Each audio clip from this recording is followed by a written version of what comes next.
मुंबईमध्ये शरद पवार यांच्या नेतृत्वाखालची राष्ट्रवादी काँग्रेस यांच्याबरोबर सकारात्मक चर्चा झाली. काल जयंतराव सतत उद्धवजींशी चर्चा करतायत आणि काल त्यांना ज्या जागा हव्या होत्या लढण्यासाठी त्यातल्या बहुतेक जागा आम्ही त्यांना दिलेल्या आहेत. त्याच्यामुळे राष्ट्रवादी काँग्रेस, शिवसेना, मनसे युतीमध्ये काही अडचण आहे मला असं या क्षणी दिसत नाही.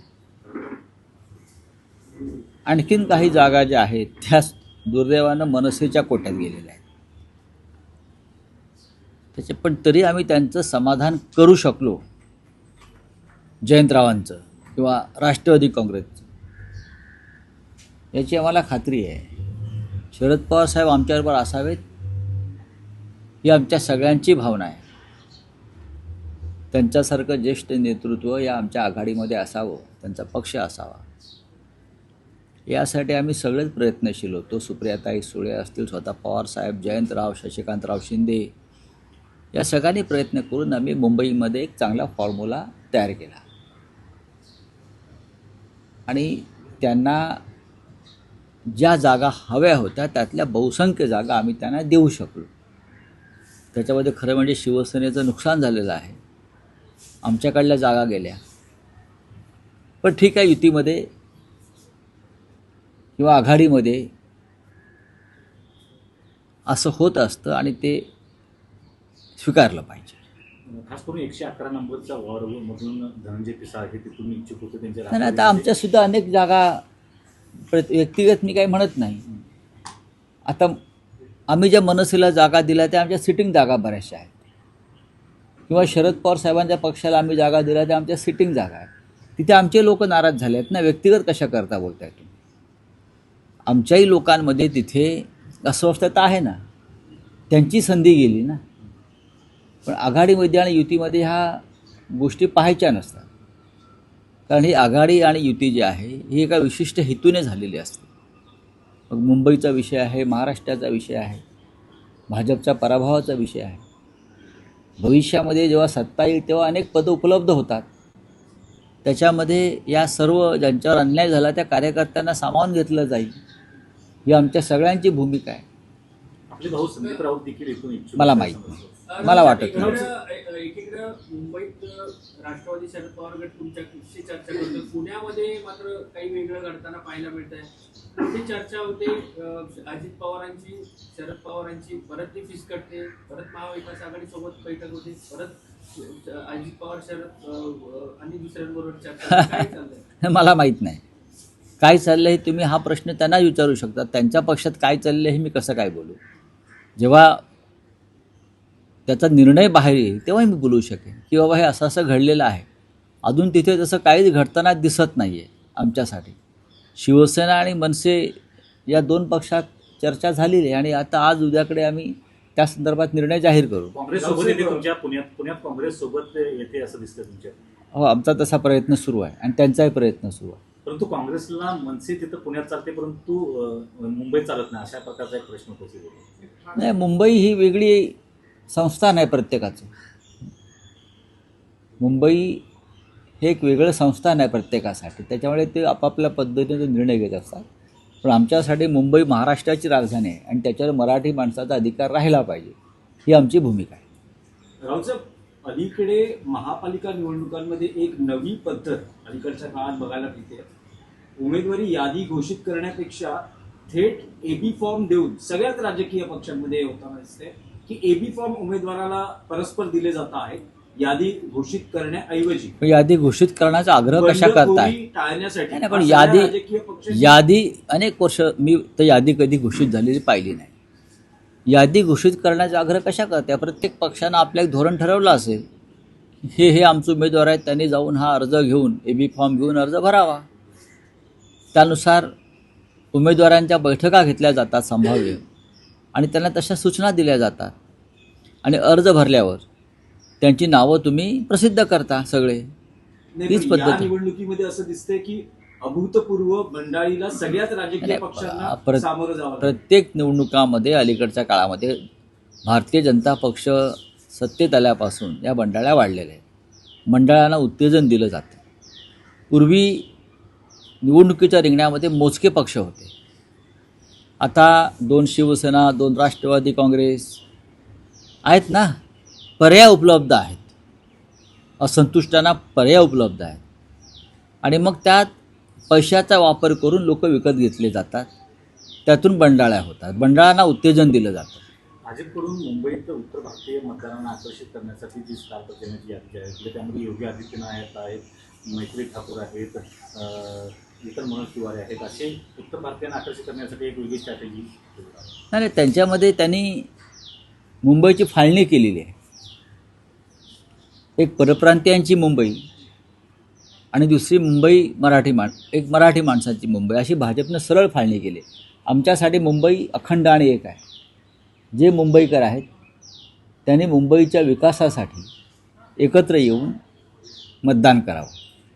पण भारतीय जनता पक्षानं कायम प्रांतवाद, जातवाद आणि धर्मवाद या आधारावर निवडणुका लढल्या आणि मुंबईसुद्धा तेच करत आहेत.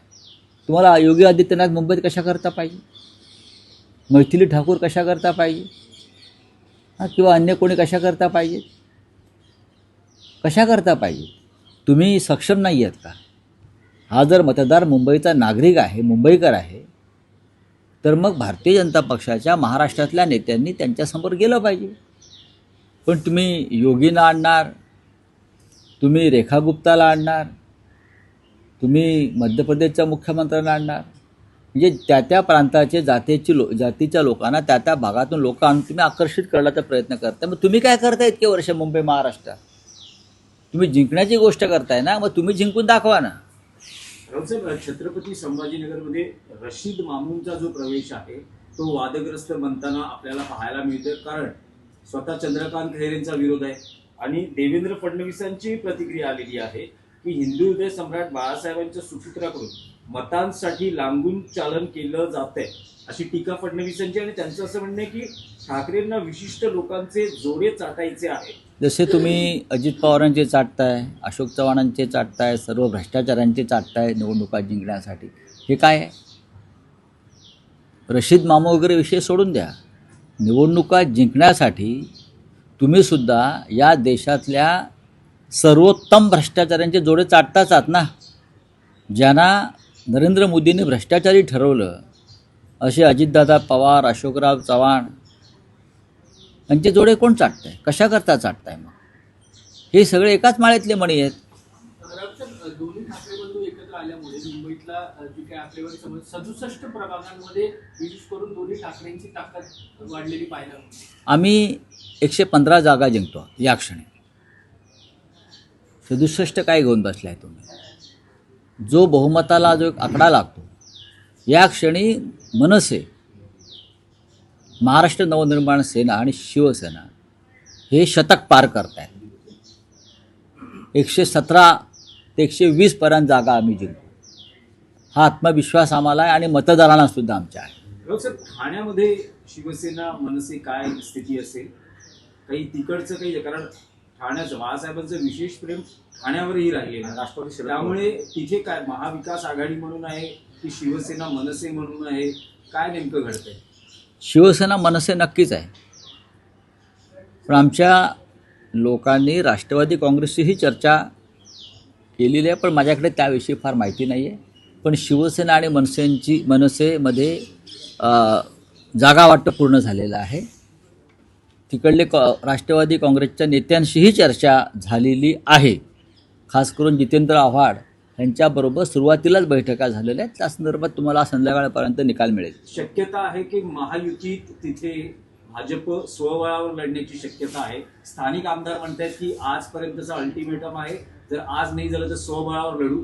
हे सगळं घडत असताना ठाण्यात नमो ठाणे असेही बॅनर लागले. नमो ठाणे, नमो भारत, नमो आणि वेगळी, आणि श्रीकांत शिंदे तर वेगळ्या सभा घेत आहेत स्वतंत्र. नाही, ठीक आहे. अल्टिमेटम वगैरे असा काही नसतो.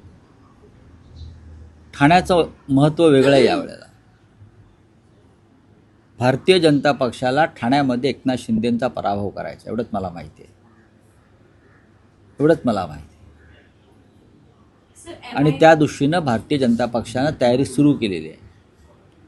लोकसभा विधानसभा निवडणुकांमधले निकाल वेगळे होते, ती गणिते वेगळी होती. भारतीय जनता पक्ष आणि शिवसेना मनसे युती यांच्यामध्येच लढाई होईल, फाईट होईल. चला, थँक्यू. परत एकदा, शिवसेना भवनासमोर उत्तर भारतीय बटोके तो कटोके अशा प्रकारचे बोर्ड लागलेले पाहायला मिळतात. काय नेरेटिव्ह हे भारतीय जनता पक्षाचे धंदे आहेत बरं का. कोणी निंदा कोणी वंदा, माझं नाव धंदा, बरं, तसं त्यांचं चालू आहे. ते काय सुधारणार नाहीत. भारतीय जनता पक्षाचे लोक अजिबात सुधारणार नाहीत. त्यांच्यासाठी खुनी, बलात्कारी, भ्रष्टाचारी ही त्यांची ताकद आहे. आणि त्यांच्या पक्षात असे सगळे लोक घेऊन हे अशा प्रकारचे धंदे करतात. चले कुछ है. सर, एमआईएम के नेता वारिस पठान ने कहा, मुंबई मेयर की सीट को लेकर कहा है कि हम चाहते हैं कि हिजाब पहनने वाली बहन जो है वो मुंबई मेयर की सीट पर बैठे. ठीक है, चुनाव लड़िए, बहुमत प्राप्त कीजिए. मेयर बनने के लिए बहुमत होना ज़रूरी होता है. तो आप बहुमत लाइए, 110 सीट चुनकर आइए और चर्चा करिए. बात ऐसी है, ये मुंबई है, ये महाराष्ट्र की राजधानी है और हम हमेशा चाहेंगे कि यहाँ का मेयर मराठी भाषिक हो.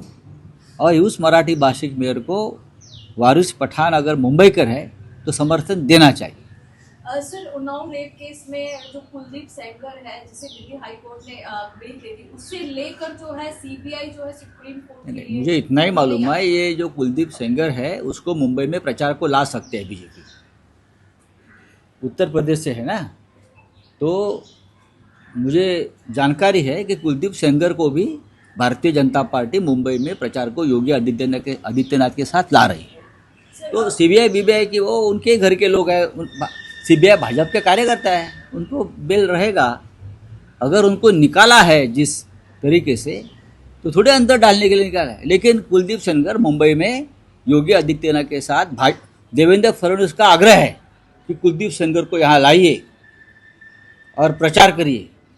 कुलदीप सेंगर को, राम रहीम को, आसाराम बापू को, सबको प्रचार में उतारने वाले ये लोग यहाँ बीजेपी के लिए. चले, थैंक यू.